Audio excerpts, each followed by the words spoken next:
With other addictions, you can not easily, but you can give them up and it's not going to be in your face all the time. But with Mhm. food, we live in an environment where it's so prevalent.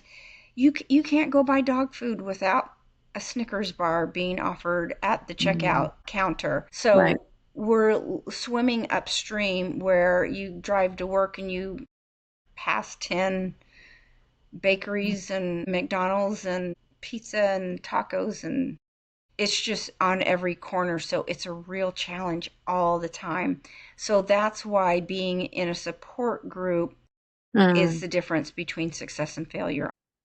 Welcome to the Self Care Goddess podcast, where healing stories, practical self care strategies, and science backed tools to regulate stress, feel calm, grounded, and energized come together to help you reclaim your vitality.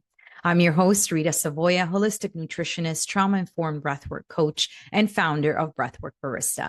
This podcast is for women who are ready to restore their energy and radiance, reconnect with their bodies, reawaken their inner power, and redefine self care as a way of being. Through science meets soul practices, restorative mind body tools, and real stories of transformation, we'll explore how true well being can help you live with more joy, vibrant health, and authentic connection to yourself and those you love. Take a deep breath in, let it go, and let's begin. Hello, hello, and welcome to another episode of the Self Care Goddess podcast with today's theme, how to break free from processed food addiction. Very excited to talk about this topic, very dear to my heart. Before I introduce our amazing guest, let's get into coherence with our heart, our mind, and our body by following our breaths, going into the nose and a slight sigh on the exhale. If you feel comfortable and you want to lower your gaze and just look at a fixed point, or even close your eyes to really tune out what is going on around you and tune in with what is happening inside. Maybe checking as you're breathing a little deeper, a little slower than usual. If there are any parts of your body that are maybe needing some attention. They might feel a little tight, a little stiff. I invite you to channel the exhales to that particular area of the body. Inhaling, exhaling. A little deeper, a little longer than usual. Beautiful. And now I invite you to allow those inhales and exhales to flow in and out of your heart area. Where attention goes, energy flows. So let's energize this beautiful organ that's keeping you alive without asking anything in return. Every single day, energize this beautiful organ.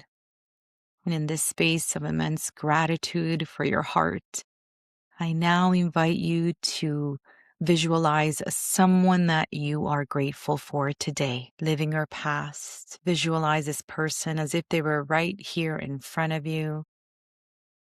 And I invite you to send them all the love, the gratitude, and the appreciation for being in your life. And now send that love, that gratitude, and the appreciation, send it back to you for not giving up, doing the work, being here. Gift yourself some love right here, right now. On your next inhale, flutter your eyes open and come back to us. Thank you for joining us on that quick coherence technique from the Heart Math Institute. So today's guest is someone who is deeply committed to helping others transform their relationship with food and with themselves. Paige Alexander is a registered nurse with a bachelor's degree in the science of nursing, as well as a certified wellness, grief, and trauma-informed coach. She is the host of the Real Food Recovery podcast and the founder of a thriving online recovery community supporting individuals on their journey to heal from food addiction. She is also the author of the #1 best-selling book, Real Food Recovery. If food isn't the answer, what's the Question, where she shares a powerful and compassionate approach to understanding the deeper emotional and behavioral patterns behind food. Paige's work is rooted in both professional expertise and lived experience, having spent years not only studying recovery principles, but applying them in her own life day in and day out. When she's not supporting her community or creating in the kitchen, you'll find her doing what she loves most, climbing mountains or spending time with her grandchildren. And like many of us, she finds joy in the simple things, a really good cup of coffee and a quiet time in the morning. And if her life had a soundtrack, it would be Eye of the Tiger. Paige, welcome to the Self Care Goddess podcast. How are you today?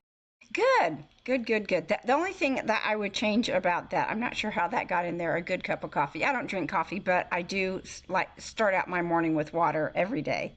Amazing. Well, we'll talk about your self-care habits, and I'm sorry, I'm not sure how that got in there too. Oh, So give us give us a little more background on your personal journey and what has led you yeah. on the mission that you're on today. I am a girl who has loved sugar from my earliest memory. It might be easier to say I don't remember ever not loving sugar. And so, just from my childhood, I think it's from repeated exposure. I had it, I loved it, that sunk in that this is something I want to keep doing. And it was fine as long as I was a spindly kid and was active and out and running. But as the years go by and menopause starts uh, creeping in, think your body starts changing. You can't out exercise your calories, and I didn't like the way my pants were fitting anymore. So it was time to change. I didn't.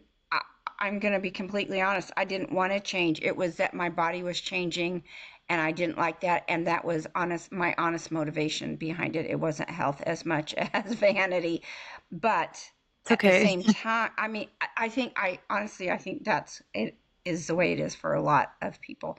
Um, Mhm. so anyway, I started out, I have a food blog called Food Fitness by Paige, and I'm like, I'm going to figure this out. How can I get rid of it and keep it all at the same time? Like have one foot in and one foot out. And so I've got like over 2,000 recipes on my blog, and I started out with plant-based sweeteners, which helped the sugar binges, but I was still having one or two sugar binges a month, and I finally figured out I had to give it up completely. I learned about food addiction, sugar and processed food. When I say food addiction, I probably should just use ultra processed food use disorder as the descriptor instead of food addiction. It's just a mouthful to say, and I think most people know what I mean when I say food addiction. So it was the sugar and the processed food. I mean, I didn't understand that was an actual addiction and how these deep neural pathways in the brain get embedded. And so when we're stressed or bored or triggered in whatever way um, affects you, then your brain drives you to get food because it's a pretty easy way to get that dopamine in the brain and the comfort we're seeking, which is why when people are going to food when they're not hungry, it's good. I always tell people, okay, what is it that you're really looking for? And the answer is always comfort, and if it's not true hunger. And so then we work with people on that because when people are using food for reasons other than nutrition, it gives food a bigger job than it was ever designed to do. And if we can eat in a way that our bodies were designed, then we're going to be satiated and we can get back to that place of peace a lot easier. Yes, exactly. So can you just enlighten us? What is the difference between the ultra processed food addiction and emotional eating, for example? So there's some overlap, right? And some people, like for me, it wasn't like from childhood trauma or things like that. For me, the addiction arose out of just repeated exposure. And so some people have that, and some people have really traumatic pasts that they've used food to cope in the past, and there's a lot of emotional factors that you have to deal with. And so we work with people a lot focusing on their past trauma to help heal that and then give them tools that will help them deal with the side effects of that so they can start using other things to cope that are different from food. So eating disorders, I'm not a specialist in eating disorders, but there are some overlap. There are some things the same and some things different. People in the eating disorder world might say there's no good or bad food and you can't label it. And when you've got a true addiction, um, it's pretty tough to just try and moderate sugar. I mean, it would be like an alcoholic telling them, you just need to moderate it. Well, people with a true addiction aren't capable of doing that. I mean, I could never, I don't know that I've ever had just one cookie in my life. A sleeve of cookies, yes, but never one. So, yeah, you just have to start unpeeling the layers to find out, let's see where this is coming from. So, awareness, you start with awareness, and then it gives us a place to start. Does that make Mhm. sense? Yes, for sure. Awareness is always a first step to any. So my previous career before my wellness career was in human resources consulting, and that was personal development or professional development. If you want any development, you need to be aware of what it is that you want to improve. So it's Right. just like, yes. So Yeah, and there, sometimes, oh, sorry. no, go ahead. Sometimes what I ask people is, what's killing you most?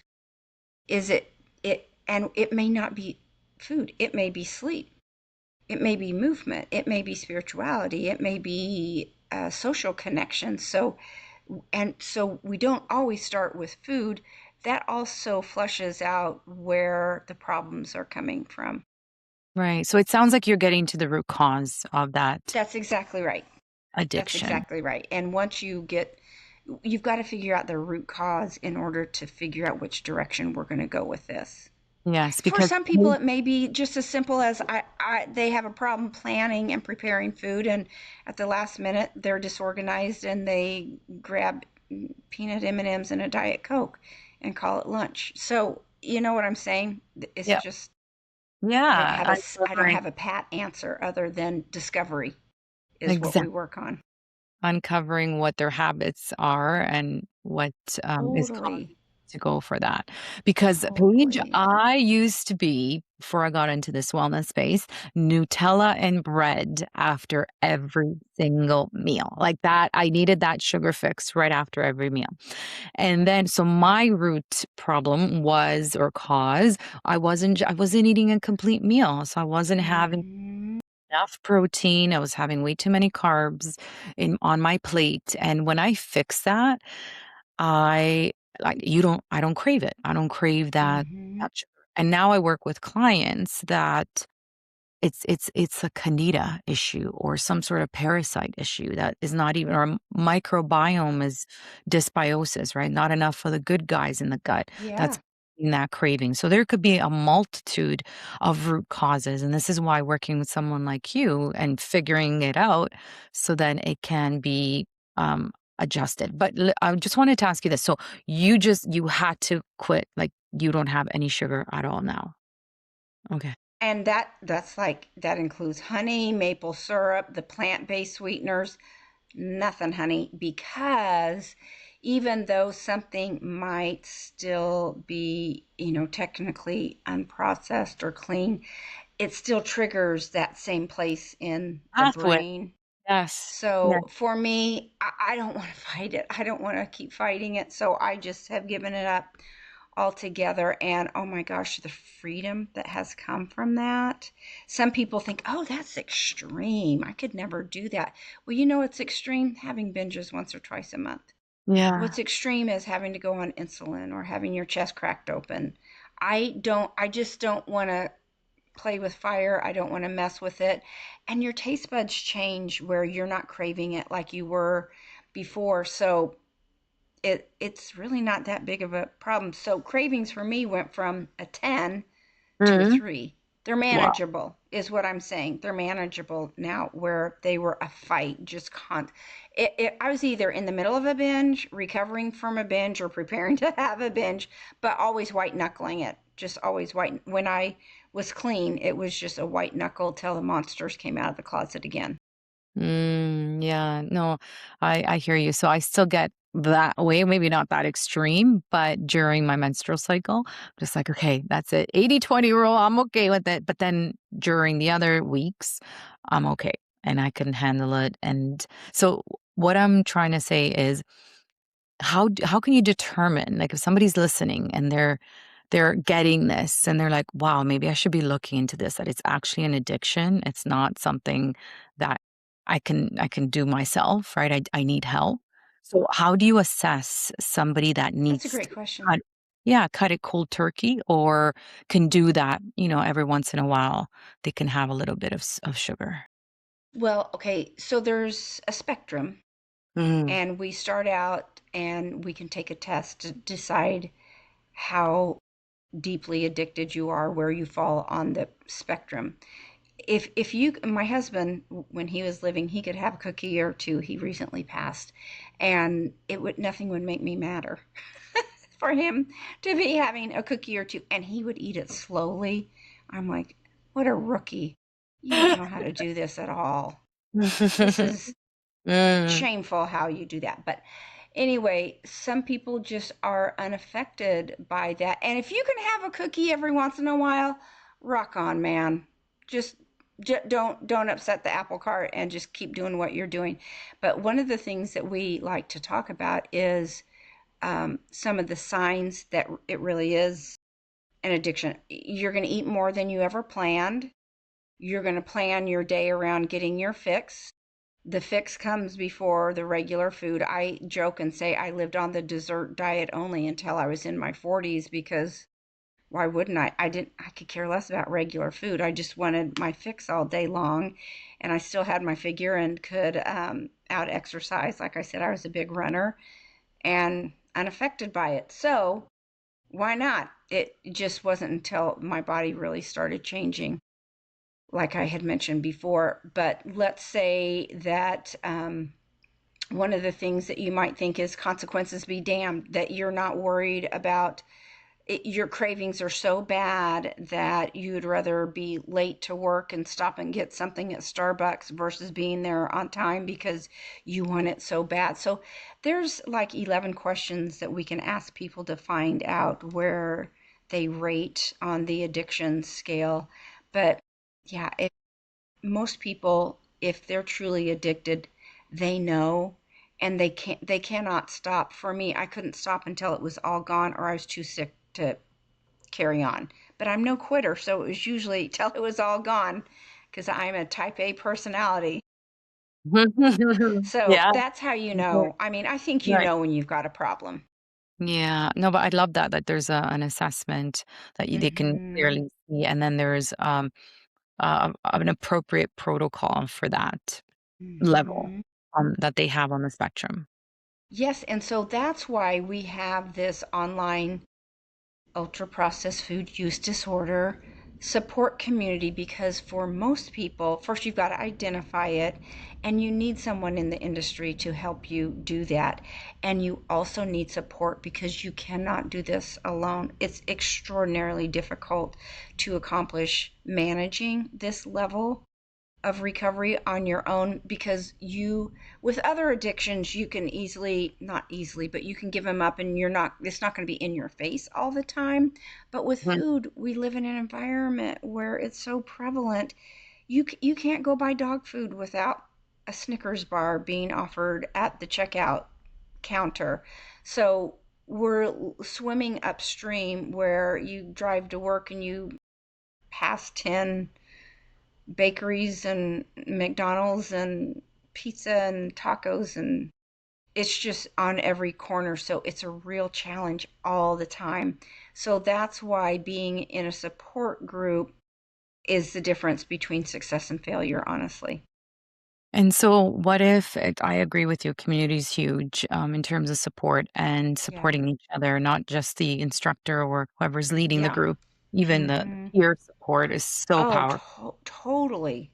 I Yeah. mean, all change happens in community, and Mhm. connection is the opposite of addiction. You've got to be drawn out of the No. isolation and put the Right. spotlight on it, and then compassion is available, and compassion Shame can't live in the face of compassion, and a lot of people fight with shame. So when you're in a compassionate environment, that shame just splinters Mm-hmm. away. You've got people nodding their head in understanding and supporting you. It's a very healing place to be. Yeah, beautiful.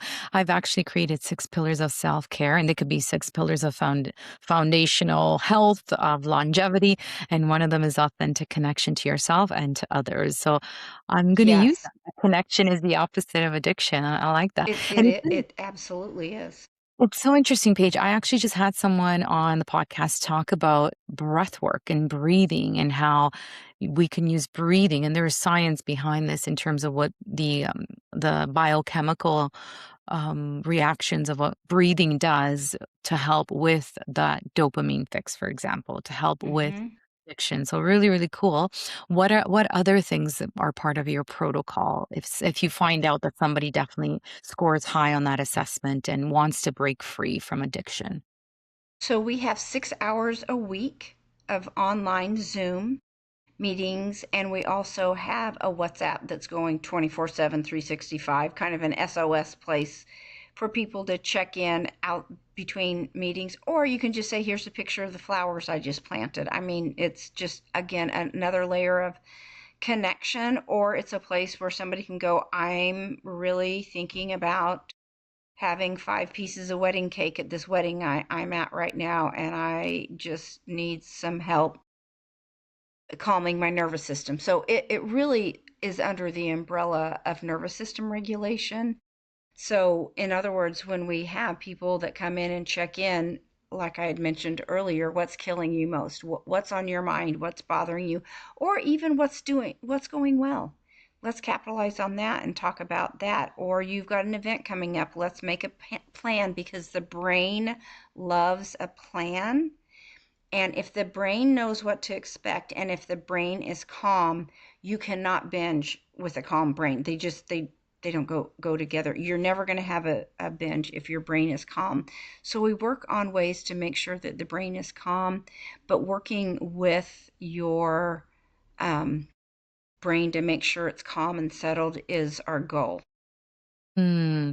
So it sounds like mindset is huge when it comes Huge, to recovery. huge. Reframing, gratitude, all that. And making sure that you tell yourself the whole truth, because you'll tell yourself stories. And if there's gaps in that story, the brain will fill in. And it's usually, since we're wired to the negative, it will be towards the negative. And we want to pull things back. Like you might say, I'm just hungry all the time, or I did a bad job on this at work, or, okay, well, what's the actual full story? You're just telling part of the story. What's the actual truth? Maybe you didn't do as good as job on the project you had hoped, but there's always a but or an and.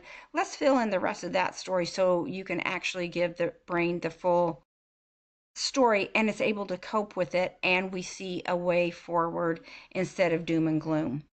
Mindset is huge, huge, huge, huge, huge, huge.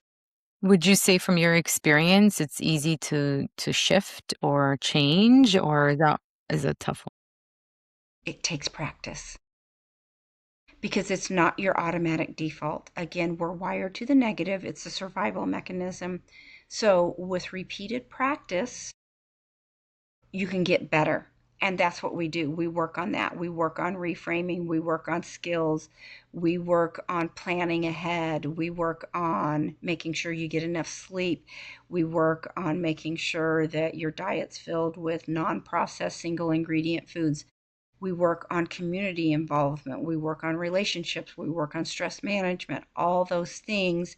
It's a very holistic approach. We've got 4 main cornerstones or pillars that our program is built on. The first one is single ingredient food. The second is sleep. The third is movement. And the fourth is some type of spirituality, whatever that looks like for you. So you have a higher power, something bigger than yourself, where you turn when the chips are down, pun intended, because life is going to kick you in the teeth. It just is. So you need to have a place to go for comfort other than food. You need to have a place outside you don't use things outside your body for internal problems. So where can you turn to comfort yourself and calm yourself down? That's not some type of substance. Right, externally. Yes, I love that. Hmm. Yeah, so I'm all about holistic lifestyle and Has life to be. changes.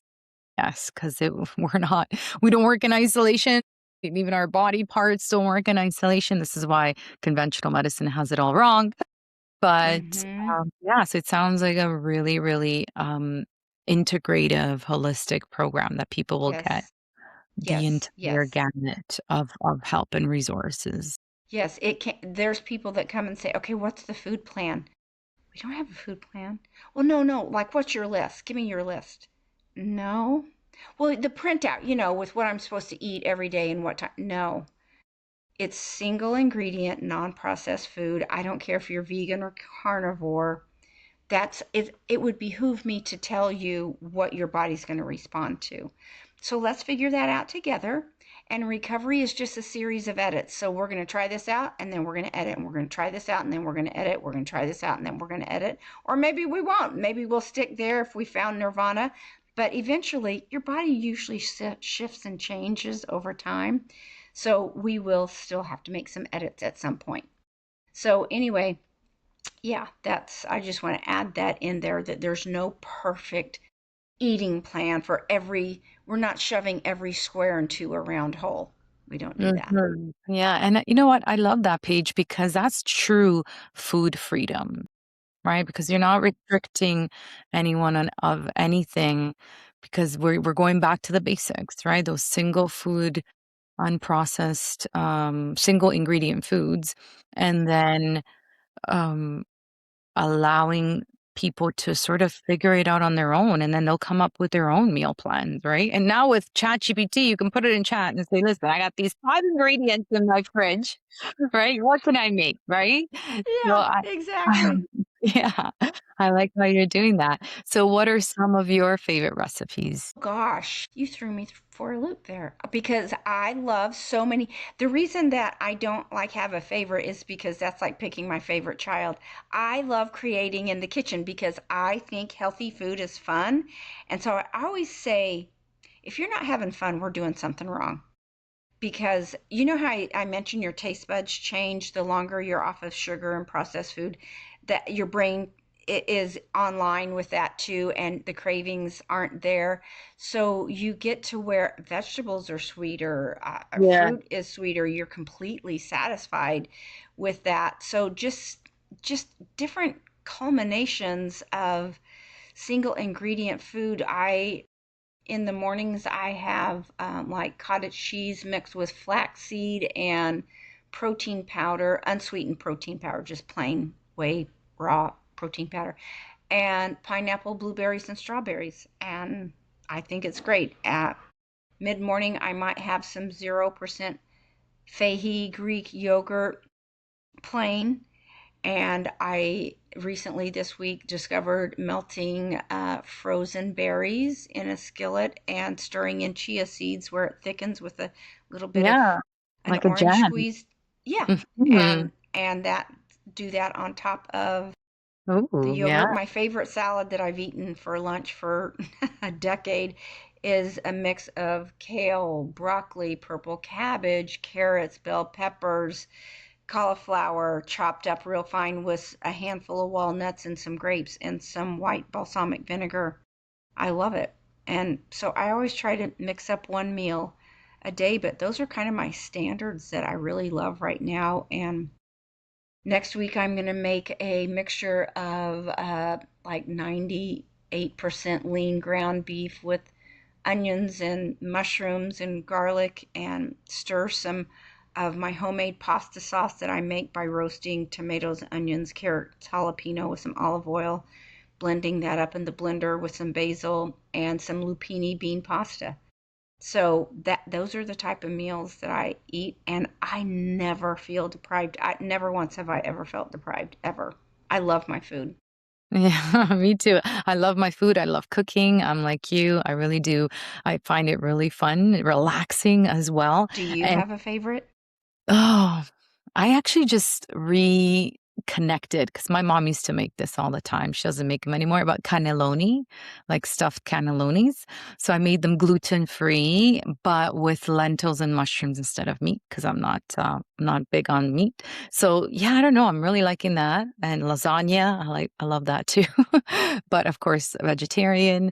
So and of course salads. Every meal I Yeah, have I salad. love You know, just salads. whatever's around, just throw it in there and just make it super delicious. And but it's interesting how a kiwi, you think of a Yeah. kiwi as sour. To me, that's like dessert. It's sweet for me because of, like you said, the taste buds do change and you Hmm. appreciate more. And it actually started with not having sugar in my coffee and tea.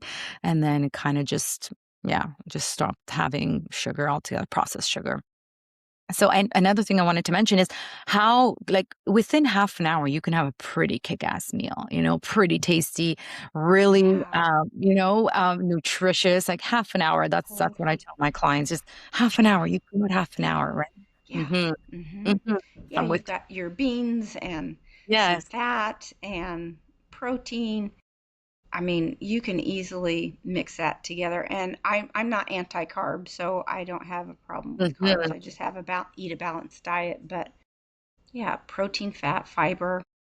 Yes, all of the above. Yes, yes, yes. Hmm. So let me ask you, have there been people in the program that have not been able to get off the processed food or sugar addiction?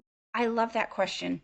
And I love it because we live in a society where we want immediate gratification. It started with the microwave and has gone downhill since then that we just want instant results. This is not fast. This is not a diet program. We don't talk about losing weight because you're never, ever, ever. Everybody lean in and listen to me. You will never lose weight until you recover. You've got to recover if you ever want to lose weight and keep it off. It just will not work. I challenge anybody to say, yeah, I went on a diet and I kept it off and I've kept it off for decades. It just doesn't happen. If it happens, it's a percent or two. So what we focus on, and this takes a long years. I mean, we just progressively get better because addiction is progressive, and if you don't start working on it, it will continue to get worse, and it just is a progression of getting better. Like and it may be I only had one binge this month instead of two or three. Great, that's Mhm. progress. So Mhm. this is a slow roll. And there's a reason behind that. If you go in and you change everything all at once, the brain's going to freak out. We want to do everything to keep the brain calm because the brain detects change as danger and it will do everything in its power to keep you in the same place because it's familiar. It's a copy and paste machine. Your brain wants to stay in the familiar because it would rather be in a familiar hell than an unfamiliar heaven because its number one job is safety. And so if things start changing, you're going to really terrify your brain, and that we're doing the opposite of that. So this is a slow roll, very, very slow. No, nobody's in a hurry. Right, right. Takes a And while. yes, for sure. Because again, it's lifestyle, right? It's a It lifestyle. is. It is. It Mhm. is. And we want you to get comfortable with that change too. And nobody's going to stick with anything if you change everything all at once. Yes, yes.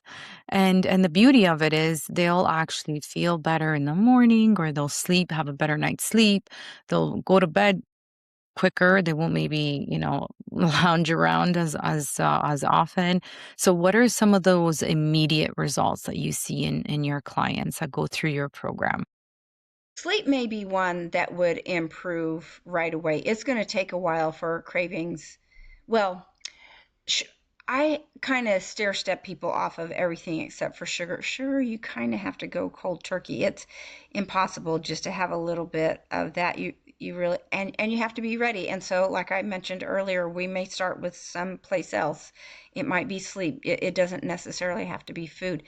It may be increasing your water. It may be increasing your fiber or protein, things like that.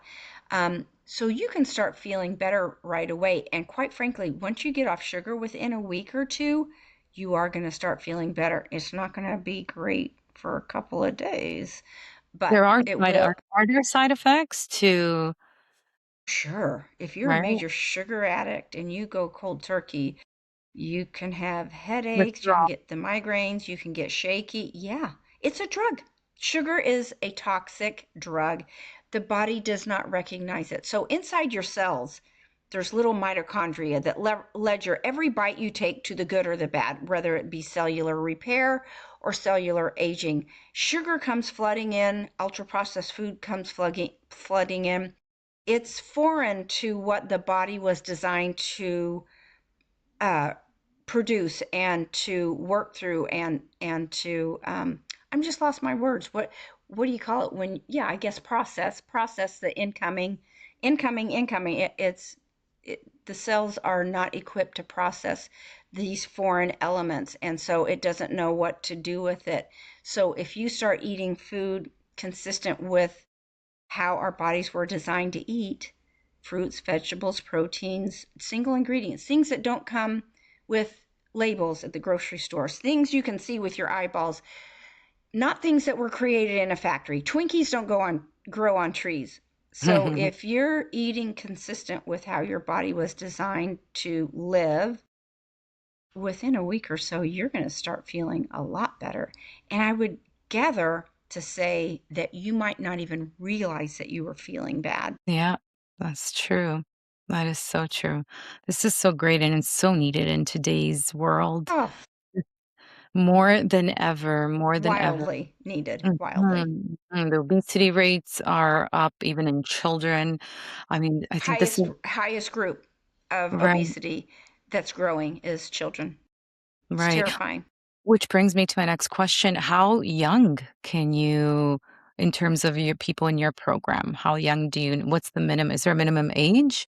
Well, I guess we've never talked about that. We have not ever had someone work approach us about children, but if there was a child that had an issue, I would work with the parents because that's who's bringing the food in is the parents. Right, So right. when it comes to children, parents need to be the focus. Because chances are they're going through the same food Of addiction. course, of course. Yes, the children only have access to what's in their home. Exactly. So you've got to modify what's coming into the home. Yes, and that was a strategy of mine for the longest time. Just don't buy it. Don't buy this stuff so you don't get tempted and you don't eat it. If it's in your house, it's in your mouth. And so that would be a place that we would start with people too is when you're ready, let's clean out your house. Because if it's in there at some point, you are going to get into it. It's true. Yeah, it's not about Mhm. willpower, is it? It has nothing. No, there is no such thing as willpower. It's very limited. And every day you've got decision fatigue by the end of the day. That's why before I go to bed at night, I always have a plan exactly what I'm going to eat the next day. There's no guessing. I don't ask myself a question, what do you want? I decide the day before, I have it prepped and ready to go, and then I just pull it out of the refrigerator as the day goes on, and it literally saves me every single time. For sure. And that's why you know what you're going to have next week. What I'm eating today was planned 10 days ago. I go to the grocery store one time a week. I went today. I threw out this week. I've planned my recipes for next week. So Mhm. I went this morning and I'll start food prepping as soon as we're done with this podcast. And I do a little today, do a little bit tomorrow, do a little bit Sunday, and I'll be ready by Monday for things in containers and ready to go. So I what love is it. your yeah, what is your food prep process like? Are you chopping the vegetables and do you wash the fruit and all of that? Is that what you mean? Yes, my fruit's already rinsed and draining right now.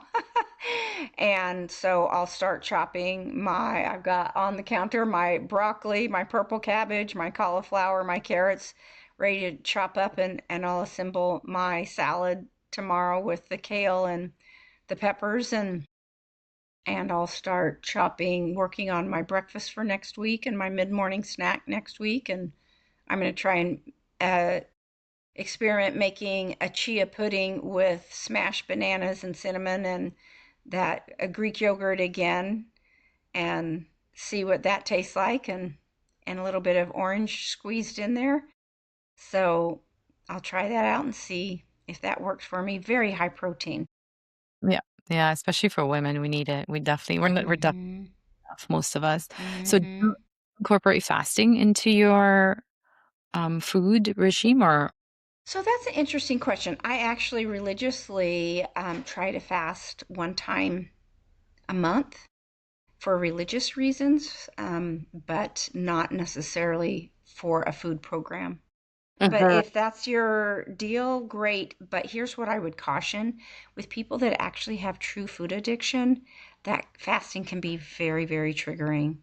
It can really invite a binge. And so you have to be super careful if you are someone who is fasting, who already, uh, if food scarcity is something that can be a trigger for you, then I would not encourage that. So I kind of like just a normal 12-hour fast just because I get up early and I'm eating by 6 a.m. and I'm usually done eating between 4 and 5. So I right. naturally have a Yeah. 12 to 14-hour window, and that does help the cells do all the little getting out their brooms and sweeping out the interior of the cells on their own. So I do love that natural fast anyway. Yeah. I love So, that. And that's easy to do because you do it while you're sleeping, most of it. yes, exactly.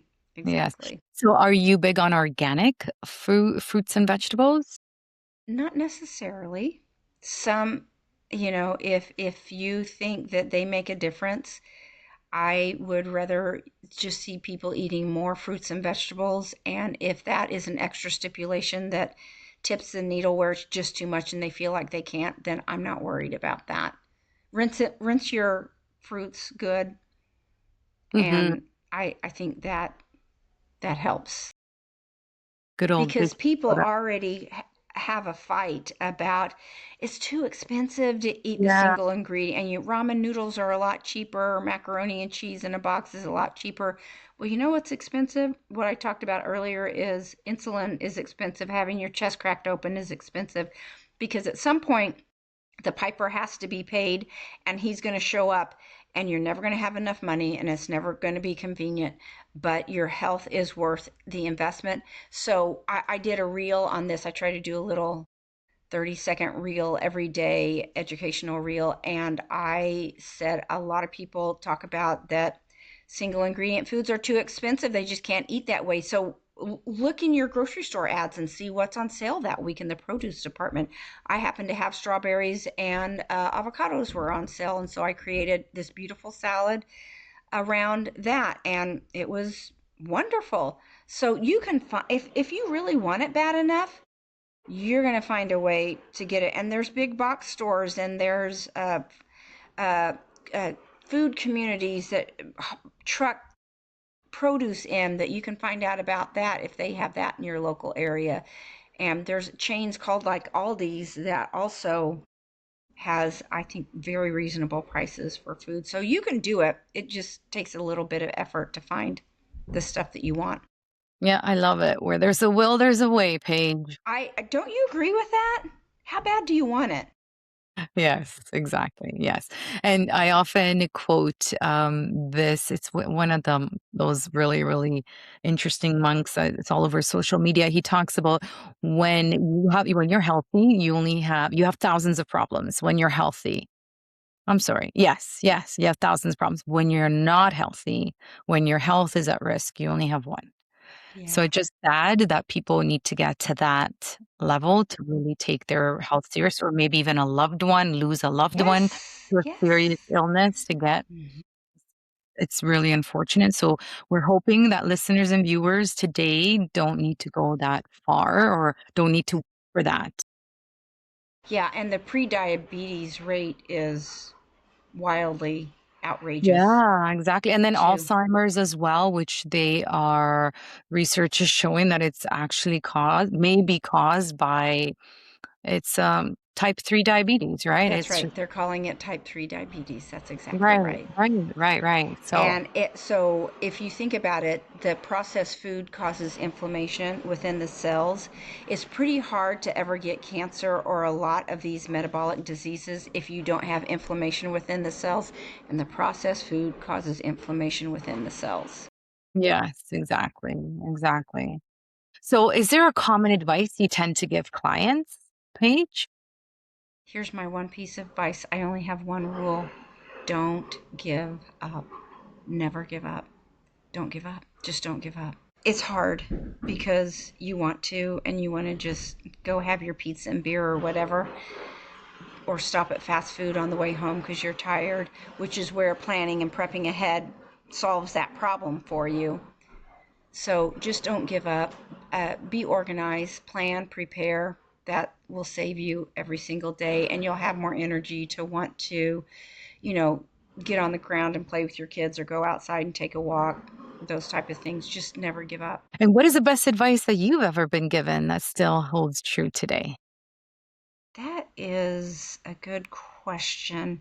And I think this is not really advice, but just the discovery that this is actually a recognized disease that is working on getting in the DSM-5, knowing that this is real. And I wasn't just a crazy person wondering, why am I having these attacks a couple times a month where I'm a super type triple A person and I'm so regimented and controlled and successful in every area of my life, but I can't control these demons that come up on me and I cannot stop and I don't know why. So discovering that this was actually a brain disease has taken the pressure off, that I'm not broken. My body is was reacting and responding in exactly the way it was designed to respond when introduced to sugar. Yeah, that's a beautiful It's real not life. my fault. I Yeah, never knew when I was a kid eating sugar that this would cause a lifelong struggle. right. Well, thank you. That's beautiful. Definitely. Thank you for sharing that. So, what are you sort of mentioned a few? What are your top three non-negotiable self-care habits, please? So the one that I've mentioned repeatedly is plan and prepare, food prep. I absolutely, that is my number one safety net. Number two, my next safety net is sleep. Sleep for me is, I protect that with every fiber of my being. It is of equal importance. And we work on sleep hygiene a lot with our members. It's crucial for them to be success because if you're tired, your brain is looking for energy and the easiest place for it to go is food. And I'm not talking about carrot sticks. It wants the stuff. And then Yeah, number three, I think number three, movement and spirituality are both non-negotiables for me. I'm going to lump those together because that's how I start every morning, with spirituality followed by movement. Because movement is part of my spirituality, is why I'm lumping it together. It helps my mental status. It's my nerve pill. It's my yeah, calm pill. yeah. So those really work in combination.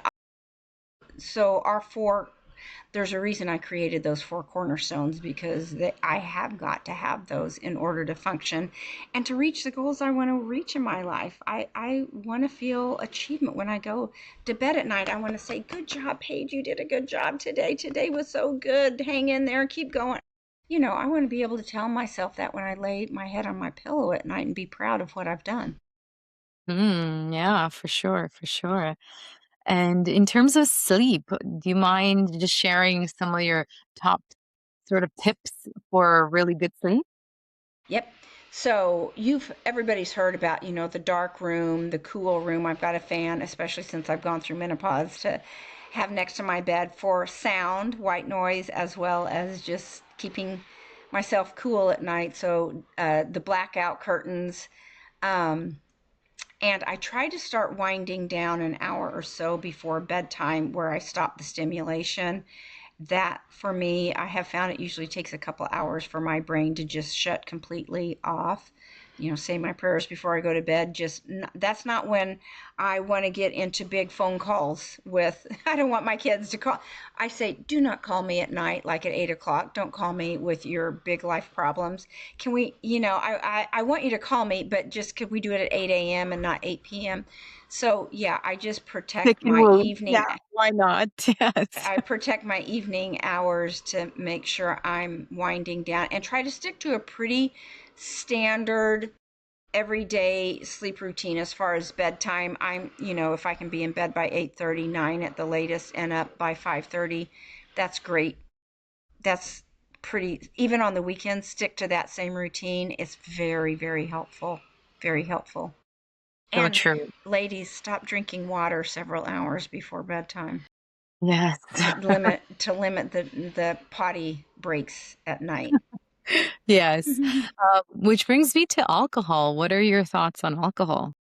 We encourage people to stay away from all addictive substances: alcohol, tobacco, porn, shopping, gambling. So, alcohol is, I mean, I can't tell people whatever you do, don't drink alcohol. I don't for religious reasons, but I would I don't know that it's ever done one thing for anybody. So why would you have those empty calories? And once you start drinking, you're going to make choices in your food goals that you don't want to make. So it's really nobody's friend. I literally have never seen it do one good thing for one person. Thank you for that, for sharing that. So, Paige, what is your legacy? What do you want to be known for? You sort of touched upon it earlier, but let's wrap it up with what you want to be known for. I'm going to think about my grandkids. What do I want my grandchildren to think about me when I kick the bucket? I want them to think that Glamma, I make them call me Glamma, otherwise I won't answer them. I love I want them. They've seen me climb mountains. They've taken I every year for my birthday I climb Pikes Peak in Colorado. It's a 14,000-foot mountain, and they've taken the Wow. train to meet me at the top. So they know Grandma is very active and that I exercise every day. They know that Grandma doesn't eat sugar, that I do healthy things, and that I'm a good person. So I want them to remember me as someone who had a rich, full life that was trying to help other people, and that I had a lot of hobbies and interests and I do things with them. Like last week, we planted flowers for Mother's Day in a pot for a surprise for their mom. That I like to help them with arts and crafts and shown them how much I love them. So those are the things that are important and near and dear to my heart. Beautiful, so beautiful. So, Paige, You. tell us if someone is interested, really hit a chord today with our conversation for either themselves or someone that they may know with some sort of food addiction, where is the best place to connect with you? I think our website, realfoodrecovery4u.com, that's the number 4 and the letter U, and my book, Real Food Recovery, If Food Isn't the Answer, What's the Question, is on Amazon. So that's probably the two best places. Of course, we're on all the social media channels too: TikTok, Instagram, Facebook, I'm YouTube, and our Apple on our podcast, Real Food Recovery Podcast, is also on Apple, Spotify, all the platforms. Yeah, you're Hmm. everywhere. And the offer that you have for our guests and audiences is free resources and guidance available on your website Yeah. to Yeah. And help. I'm always willing to meet with someone to do a free initial consultation and just talk about it and see if we're a free fit, and I mean, a good fit, and how I can be of help to someone to enhance their life, because I want to make sure that I'm good for them. Beautiful. Yes. Well, thank you so much for You're taking the very time welcome. out of your busy day to spend a few moments with us and just share your journey, the mission that you're on, and some really, really great practical tips that, Thank you very much. yeah, we had a pleasure to talk to you. So it was grateful, very grateful that you have said yes and you've taken the time to do this with us today. I so appreciate you, Paige. Thank you. Thank Have a you for beautiful having me rest on. of the day. Take care. Thank you for tuning in to the Self Care Goddess podcast. If today's episode inspired you, share it with another woman who's ready to reclaim her vitality and lead from within. To continue your journey, be sure to subscribe, leave a review, and connect with me on ritasavoya.com. Until next time, remember, self-care isn't selfish, it's your superpower. Take a deep breath in, exhale, and keep rising. Ciao for now.